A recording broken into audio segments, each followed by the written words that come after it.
muka kurang tidur guys. Oke, kita lanjutkan saja ceritanya guys, meskipun tidak guys. Bab 209-210. Ye Guan juga tidak bisa berkata-kata. Kamu hanya melihat orang datang untuk membantuku, tapi kamu tidak mengatakan sepatah kata pun tentang menelepon orang. Dasar wanita berstandar ganda, tentu saja. Dia sangat terkejut. Dia tidak menyangka ada begitu banyak kerabat, dan mereka semua pandai berkelahi. Apalagi dua gadis Arya yang baru muncul, mereka menakutkan sekali. Adapun pria kecil bernama Xiao Bai ini, lupakan saja. Kamu melirik Xiao Bai dan tidak bisa berkata-kata. Baru saja, dia hampir diledakkan oleh si kecil ini.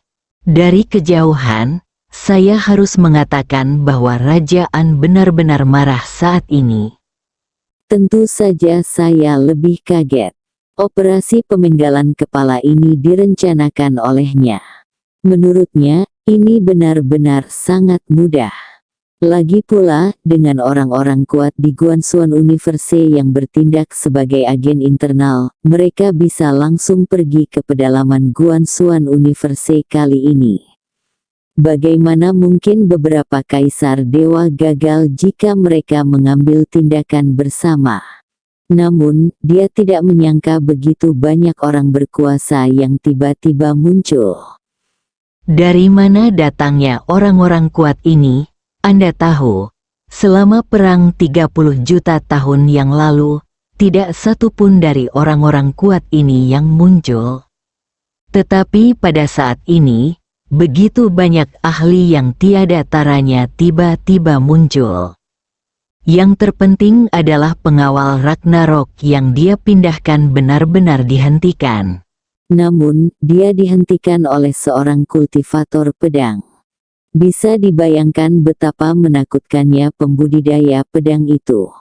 Wang An tiba-tiba merasa tidak berdaya di dalam hatinya. Dia tahu bahwa dia tidak bisa membunuh Tuan Muda Akademi Guanxuan di depannya hari ini.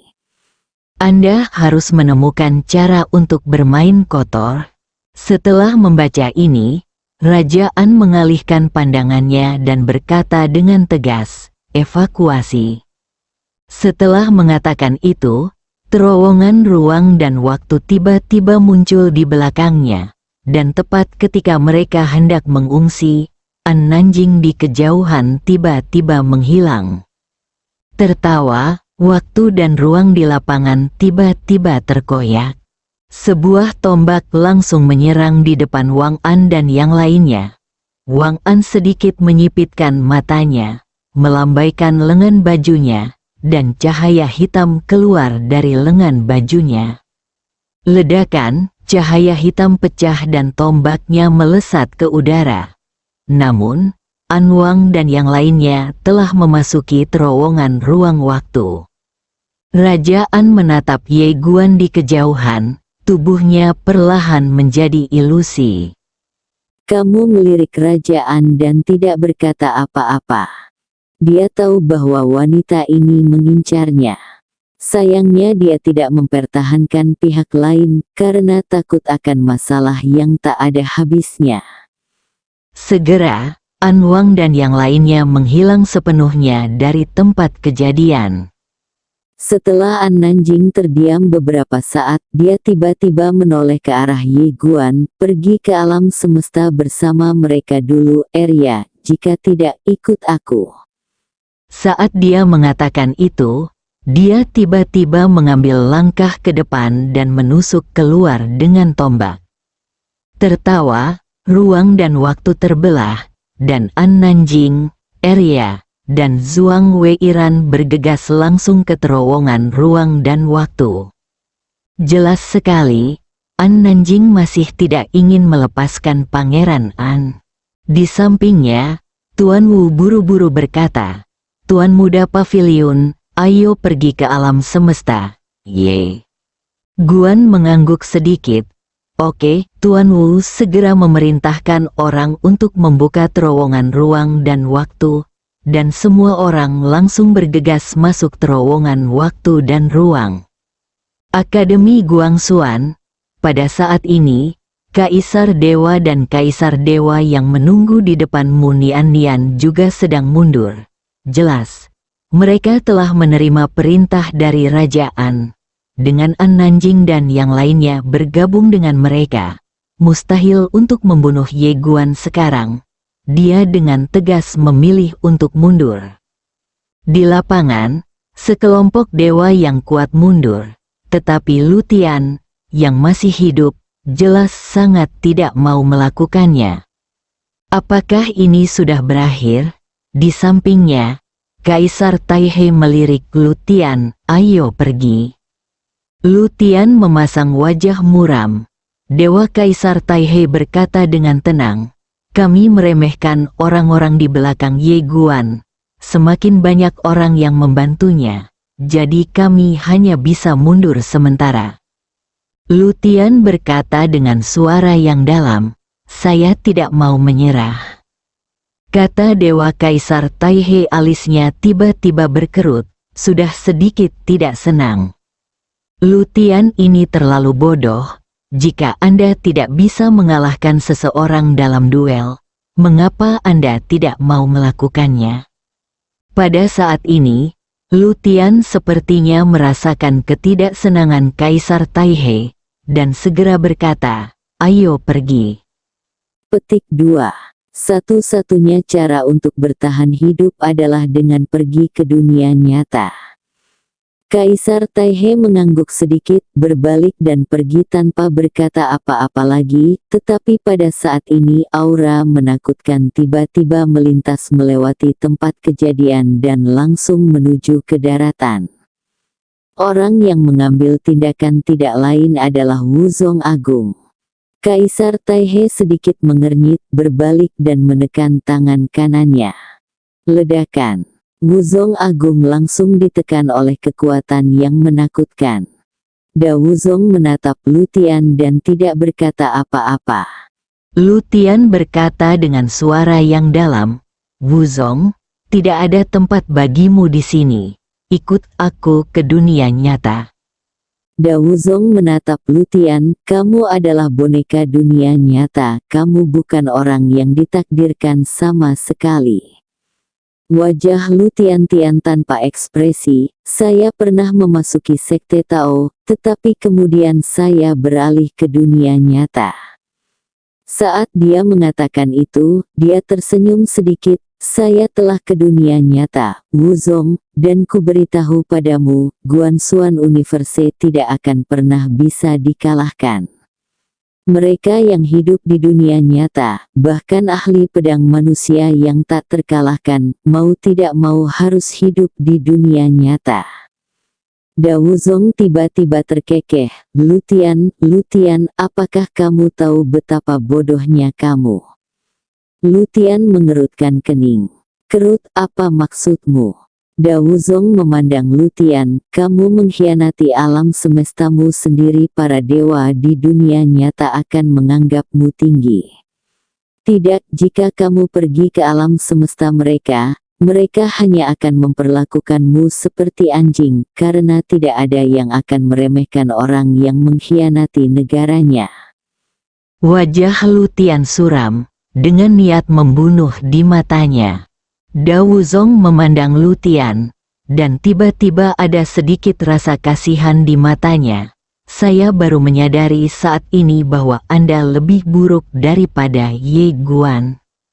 Lu Tian mencibir, "Kamu berpikir jika kamu katakan hal-hal baik padanya sekarang, dia akan melepaskannya? Kamu..." Da Wuzong tidak mengatakan omong kosong apapun. Dia menoleh dan menatap Akademi Guangxuan yang hancur. Ada ekspresi kebingungan di matanya. Segera, kebingungan berubah menjadi penyesalan. Dia hanya ingin Akademi Guangxuan menjadi lebih baik. Tentu saja, ada juga keegoisan. Namun, dia tidak pernah berpikir untuk mengkhianati Akademi Guangxuan. Dia dilatih oleh Akademi Guangxuan, dan dia pernah bertarung melawan para dewa bersama dengan rekan-rekan magangnya. Namun, tidak banyak rekan magangnya yang masih hidup sekarang. Dia mendukung Lutian karena dia berharap generasi orang yang ditakdirkan ini akan memimpin Akademi Guangxuan untuk melawan dunia nyata dan melawan para dewa bersama-sama. Namun, Tuhan mempermainkannya dengan lelucon besar. Orang yang dia dukung sebenarnya adalah orang dari para dewa. Dao Wuzong tiba-tiba tertawa. Pada saat ini, Lutian berkata lagi, "Wuzong, mengapa kamu begitu gigih? Dengan bakatmu, kamu dapat digunakan kembali bahkan jika kamu pergi ke dunia nyata. Dan jika kamu tinggal di sini, Ye Guan tidak akan membiarkanmu pergi." Diam, Dao Wuzong tiba-tiba berbalik dan meraung. "Kamu adalah anjing para dewa, sudah kubilang, jika kamu ingin menjadi anjing, tidak ada yang akan menghentikanmu. Kecuali aku, Dao Wuzong, tidak akan pernah menjadi anjing bagi para dewa." Suara itu jatuh, dan dia mengepalkan tangannya dengan kuat. Ledakan, dalam sekejap, kekuatan yang kuat tiba-tiba keluar dari tubuhnya. Meledak. Semua orang terkejut. Jelas sekali, mereka tidak menyangka bahwa seniman bela diri hebat itu akan memilih untuk menghancurkan dirinya sendiri. Lutian tidak menyangka ekspresinya tiba-tiba berubah dan dia dengan cepat mundur. Segera setelah Wuzong Agung menghancurkan dirinya sendiri, kekuatan yang kuat tiba-tiba meletus dari lapangan. Kekuatan Kaisar Dewa Taihe segera hancur. Dan tepat ketika kekuatan yang kuat itu hendak menenggelamkan Lutian, Kaisar Dewa Taihe tiba-tiba dia meninju. Ledakan, dengan pukulan ini, kekuatan ledakan diri langsung menjadi abu. Tidak ada lagi sekte seni bela diri yang hebat di dunia. Di kejauhan, wajah Lutian sangat jelek. Dia tidak menyangka sekte seni bela diri yang hebat ini akan memilih untuk menghancurkan dirinya sendiri. Lutian berkata dengan dingin, "Kamu memiliki kesempatan untuk hidup, tetapi kamu memilih untuk mati, betapa bodohnya." Kaisar Taihe melirik Lutian, "Ayo pergi. Lutian ini masih berguna." Lutian mengangguk. Dia melirik Akademi Guangxuan di kejauhan, matanya berkedip dingin. "Ye Guan, suatu hari nanti aku secara pribadi akan mengambil kepalamu." Tetapi pada saat ini, Munianian tiba-tiba berkata, "Tunggu."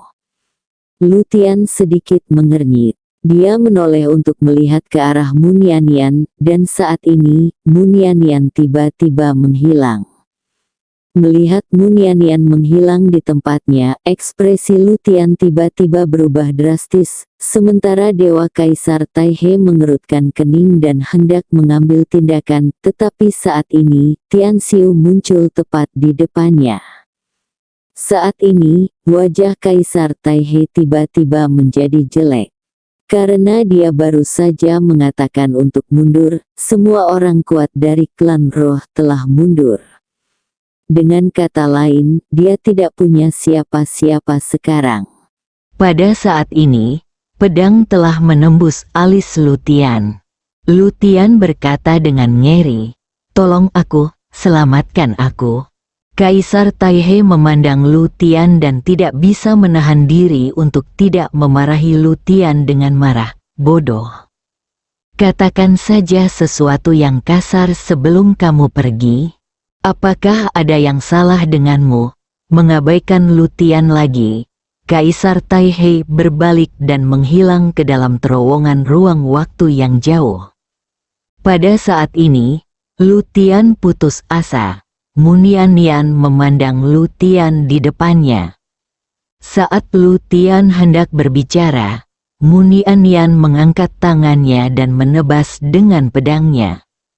Tertawa, kepala Lutian yang berdarah terbang ratusan kaki jauhnya. Munianian tampak tenang. Adikku berkata bahwa untuk memotong rumput liar, kita harus membuang akarnya. Menurutku dia benar. Lu Tian. Mu Nian berbalik dan menatap Tian Xiu dan yang lainnya.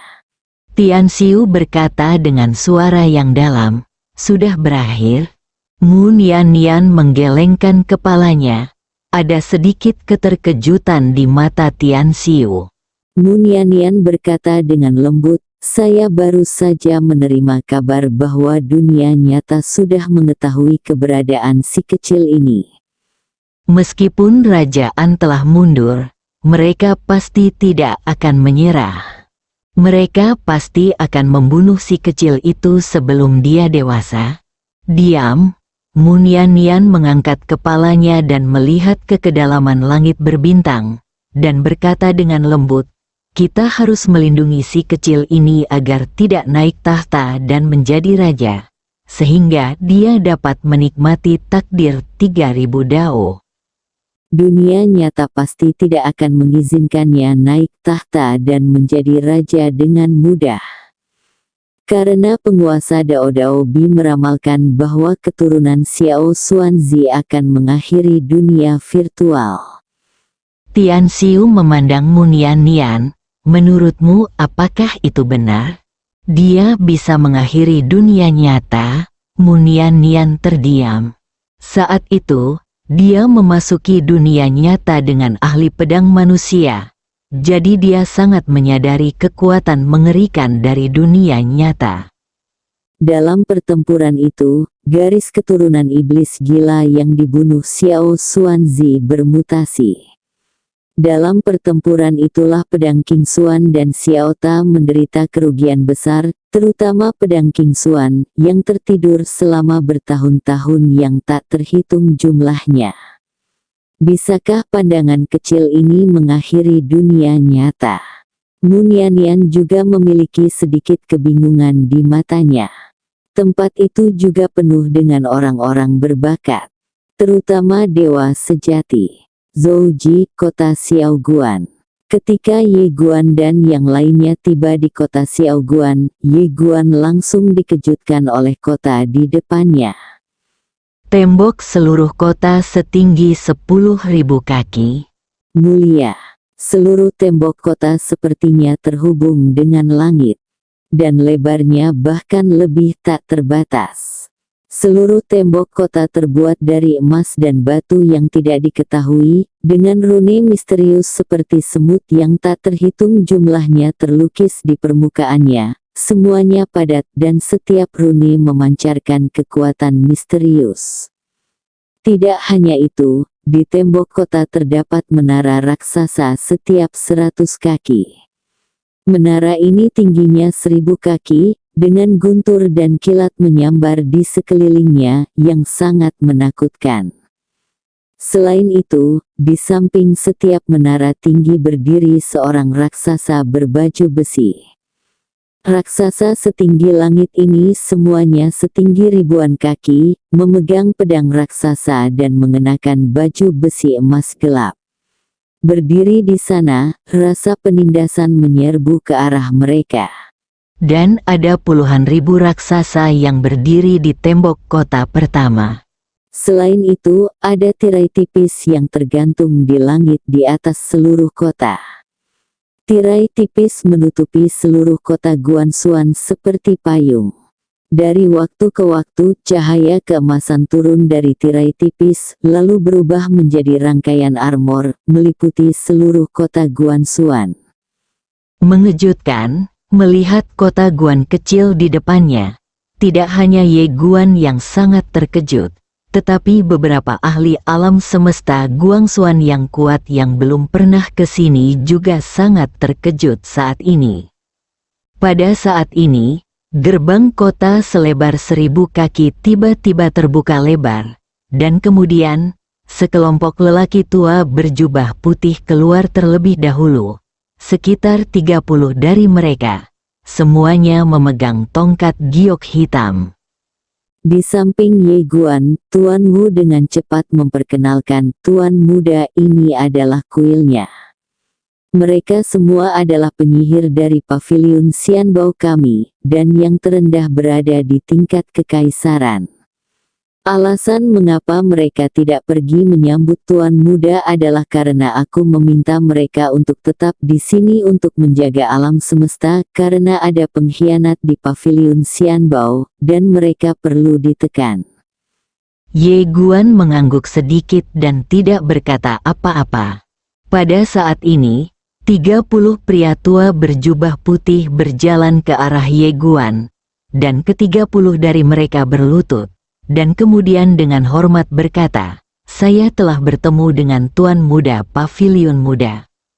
Ye Guan mengangguk sedikit, "Tolong bangun." 30 orang berdiri. Mereka memandang Ye Guan dengan rasa ingin tahu yang besar di dalam hati mereka. Tuan Paviliun Muda, ini adalah putra dari Master Paviliun. Sekelompok penyihir memandang Ye Guan dengan senyuman di wajah mereka. Mereka dilatih oleh Qin Guan. Mereka sangat setia kepada Qin Guan, dan mereka tentu saja menghormati putra Qin Guan. Paviliun Xianbao, hanya putra Qin Guan yang dapat mewarisi, bukan orang lain. Namun saat ini, bumi tiba-tiba bergetar di dalam tembok kota. Sekelompok pria kuat yang mengenakan baju besi gelap keluar. Ada sekitar 100.000 orang. Mereka semua memegang perisai di tangan kiri dan senjata di tangan kanan.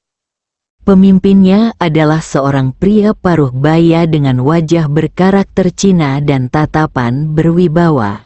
Di sebelahnya, ada seorang pria muda.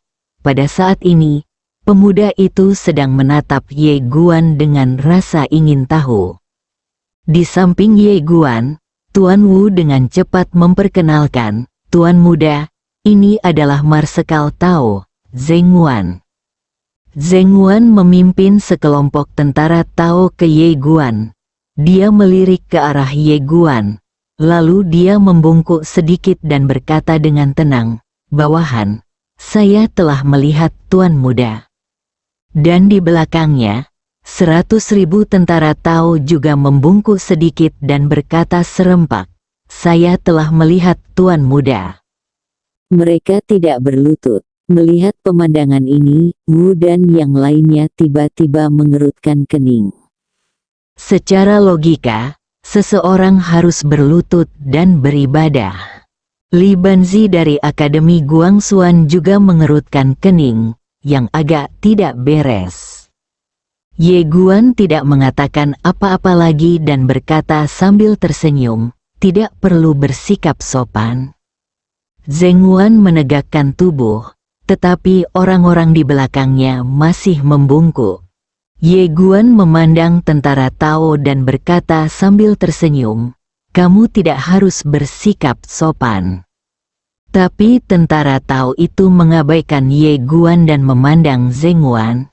Wajah Zheng Wan tanpa ekspresi, bangun. Suara itu jatuh dan 100.000 tentara semuanya berdiri.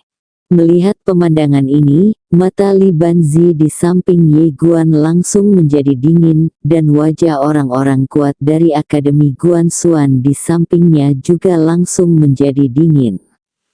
Wajah Tuan Wu dan para penyihir di samping Ye Guan juga menjadi sedikit jelek. Apakah ini untuk menunjukkan kekuatan pada Tuan Paviliun Muda? Ekspresi Ye Guan setenang air, dia melihat Zheng Wan di depannya, dan ekspresi Zheng Wan juga sangat tenang. Ye Guan tiba-tiba menoleh ke arah Tuan Wu, "Bunuh mereka." Semua orang juga tercengang. Zheng Wan menatap Ye Guan tanpa berbicara. Namun di belakangnya, sekelompok tentara Dao sedang marah. Mereka semua memelototi Ye Guan. Ye memandang Tuan Wu dan berkata sambil tersenyum, "Tidak bisakah?" Tuan Wu ragu-ragu sejenak, lalu berkata, "Tuan Muda, ini." Ye Guan tiba-tiba menoleh untuk melihat Li Banzi, "Bibi Zi, kita pergi ke medan perang virtual." Li Banzi mengangguk, "Oke, An Yu segera melambai ke kanan dan membuka terowongan ruang waktu. Ye Guan tidak ragu-ragu, berbalik dan berjalan menuju terowongan ruang waktu. Ketika Tuan Wu melihat ini, ekspresinya tiba-tiba berubah. Dia segera menghentikan Ye Guan dan berkata dengan suara gemetar, "Tuan muda, ini." Ye melirik ke arah Tuan Wu dan tidak berkata apa-apa. Dia berjalan menuju ruang yang jauh, terowongan waktu. Pada saat ini, seorang pemuda di sebelah Zheng Wan tiba-tiba terkekeh. Tuan muda sangat kuat. Sebelum dia naik tahta, dia ingin membunuh 100.000 tentara Tao saya untuk menunjukkan kekuatannya. Sungguh kuat di sisi Ye Guan. Semua orang kuat di Akademi Guangxuan sangat marah. Chen Guanzi memandang pemuda itu. Karena kamu sangat suka berbicara tentang dunia bawah, pergilah langsung ke dunia bawah. Cahaya pedang tiba-tiba merobek lapangan. Pemuda itu menyipitkan matanya sedikit dan hendak mengambil tindakan. Tetapi Zheng Wan tiba-tiba mengambil langkah ke depan dan melambaikan lengan bajunya. Ledakan, cahaya pedang langsung diblokir. Pada saat ini, sekelompok orang di belakang Ye Guan langsung mengunci Zheng Wan dan yang lainnya dengan kesadaran spiritual mereka. Sekelompok tentara Tao di belakang Zheng Wan tiba-tiba mengambil langkah bersama, dan kekuatan yang kuat menyelimuti orang-orang kuat di Akademi Guangxuan. Melihat pemandangan ini, ekspresi Tuan Wu dan yang lainnya tiba-tiba berubah. Tapi Ye Guan di samping tiba-tiba berkata, "Kakak, ayo pergi." Chen Guanzi terdiam. Tentu saja dia marah. Paviliun Xiambao milik siapa? Milik Qin Guan. Tapi sekarang, Paviliun Master Qin tidak ada di sini. Dan orang-orang ini sebenarnya ingin pamer kepada Ye Guan. Apakah karena orang tua Ye Guan tidak ada di sini? Setelah membaca ini, Chen Guanzi tiba-tiba menggelengkan kepalanya. "Adik laki-laki Ye, kamu dapat menanggung ini. Tetapi aku, Sekte Pedang, tidak dapat menanggungnya." Saat dia mengatakan itu, dia tiba-tiba mengambil langkah ke depan, dan dalam sebuah seketika, dia berubah menjadi cahaya pedang dan menuju ke kota. Mata Zheng Wan sedikit menyipit. Dia mengambil satu langkah ke depan, memutar pergelangan tangannya, dan tombak melesat ke udara dengan kecepatan yang sangat cepat. Ledakan, saat ledakan yang memekakkan telinga bergema, cahaya pedang dan cahaya tombak tiba-tiba meletus, dan Zheng Wan serta Chen Guanzi mundur dengan keras pada saat yang bersamaan. Waktu dan ruang meledak di mana-mana. Chen Guanzi dan yang lainnya masih ingin mengambil tindakan. Tetapi Li Banzi di samping tiba-tiba berkata, "Berhenti, Chen Guanzi." Memandang Li Banzi, yang menggelengkan kepalanya, "Dengarkan Tuan Muda." Pedang di tangannya bergetar hebat. Para pembudidaya pedang di belakangnya juga sangat marah. Mereka benar-benar menindas.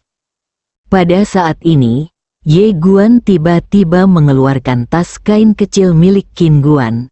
Dia melirik tas kain kecil di tangannya, lalu membuka telapak tangannya, dan tas kain kecil itu perlahan jatuh ke tanah.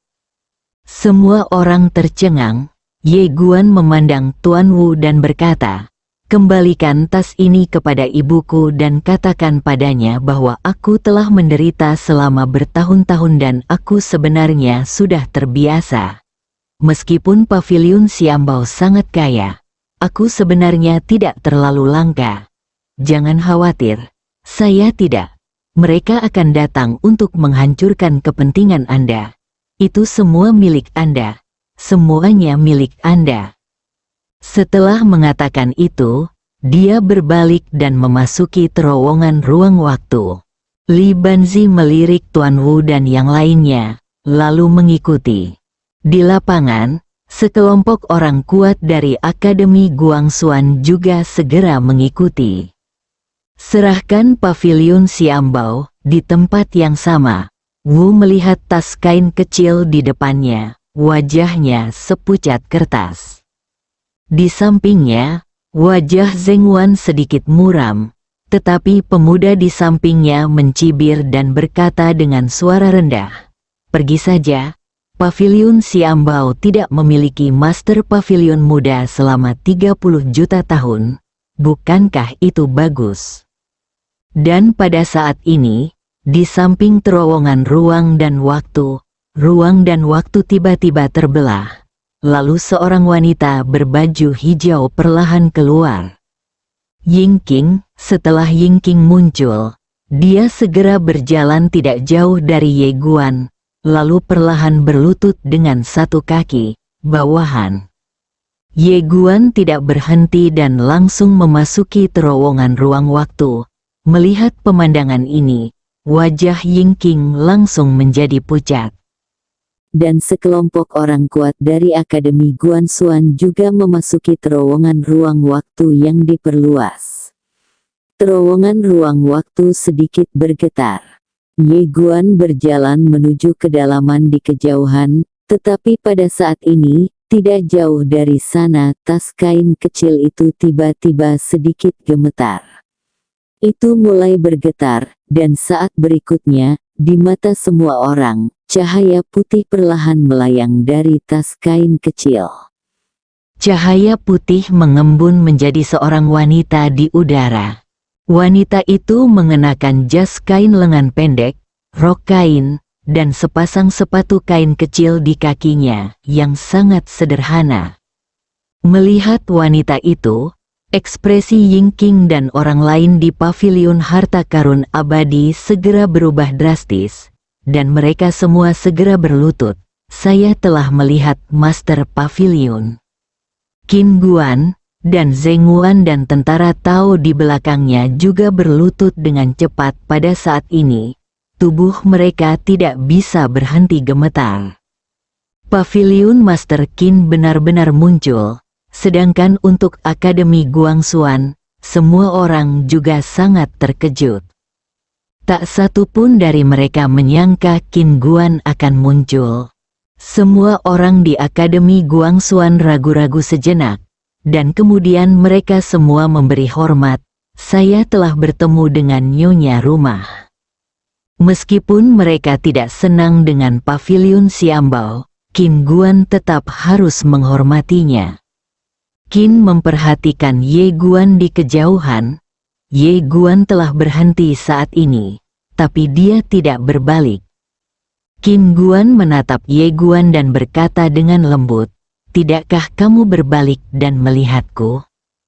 Ye Guan terdiam beberapa saat dan berkata dengan lembut, "Meskipun aku sangat miskin, aku benar-benar tidak pernah berpikir untuk mewarisi apapun. Baik itu pavilion Xianbao atau Akademi Guangxuan, aku benar-benar tidak memasukkannya ke dalam hati. Faktanya, yang lebih kuharapkan adalah memiliki orang tuaku di sisiku sejak kecil." Setelah mengatakan itu, dia dengan cepat menghilang ke kejauhan. Di tempat, Li Banzi melirik Qin Guan, dan kemudian menghilang tidak jauh bersama sekelompok orang kuat dari Akademi Guangxuan. Segera, terowongan ruang waktu menghilang. Di tempatnya, Qin Guan sedikit menundukkan kepalanya. Di sekeliling, sekelompok orang kuat dari pavilion harta karun abadi berlutut di tanah dan gemetar. Wajah Yingqing juga sepucat kertas saat ini. Pada saat ini, Qin Guan tiba-tiba mengangkat kepalanya dan berkata dengan lembut, "Saya tidak melatih Anda untuk memamerkan wajah anak saya." Seseorang boom. Tiba-tiba, langit dan bumi terbelah, dan puluhan pria kuat misterius yang memegang bilah sabit tiba-tiba jatuh dari langit. Pada saat yang sama, semua jenderal Dewa Guangxuan di tembok kota membuka mata mereka satu demi satu, dan dalam sekejap, puluhan ribu jenderal Dewa Guangxuan melompat turun dari tembok kota. Ekspresi semua orang di lapangan berubah drastis. Qin memandang Ying Qing dan berkata, "Kembalilah dari tempatmu sekarang, segera." Qin Guan berkata lagi, "Mulai sekarang, Wuge akan segera dibubarkan, dan semua orang di Wuge tidak akan pernah dipekerjakan lagi dalam hidup ini." Mendengar ini, wajah Tuan Wu menjadi pucat seperti kertas sesuatu. Seorang pria kuat berbaju hitam telah muncul di hadapannya. Tanpa basa-basi, dia langsung menyeretnya ke bawah. Di lapangan, semua orang Wuge juga dibawa pergi satu demi satu. Ying Qing memandang Qin Guan yang berdiri di samping. Saat dia hendak berbicara, sebuah sabit sudah diletakkan di tenggorokannya, dan kemudian dia dengan paksa diseret ke bawah. Di sampingnya, Zheng Wan dan tentara Tao di belakangnya memiliki wajah tidak berdarah, tergeletak di tanah satu demi satu tidak dapat berhenti gemetar. Saat Zheng Wan hendak mengatakan sesuatu, Qin Guan tiba-tiba berkata, "Prajurit Tao ini akan dieksekusi di tempat." Petik 2. Hehe. Dalam sekejap, 100.000 kepala berdarah naik ke langit, dan darah langsung berubah menjadi sungai. Bersambung.